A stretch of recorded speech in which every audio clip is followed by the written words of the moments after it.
మనం ఈసారి జగన్ గారు గెలవకపోవడానికి చాలా కారణాలున్నాయి. ఆయన గెలవగానే కక్షపూరిత రాజకీయం చేసిండు.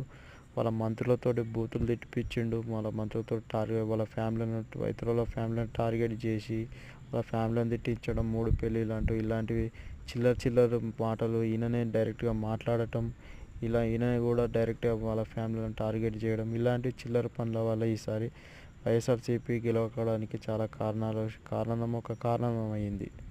రాజధానిలో అంటూ 5 సంవత్సరాలు కాలక్షేపణ చేసిండు. ఓట్లేసిన ప్రజలకే నరకం చూపించిండు. ఒక సైకో లేక ప్రవర్తించిండు. ఒక పిచ్చోనికి రాయేస్తే మననే కొట్టే విధంగా అట్లా ఆయన పరిపాలన చేసిండు. అలాగే అమ్మఒడి అంటే అందరికి ఇస్తానంటూ ఇంట్లో ఒక్కరికి ఇచ్చి వాళ్ళకి ట్యాబ్స్ ఇచ్చి ఒక దివాలా తీసిన కంపెనీతో అటాచ్మెంట్ అయ్యి వాళ్ళకి ట్యాబ్స్ ఇచ్చిండు. దీనివల్ల చాలా బొక్క పడ్డది.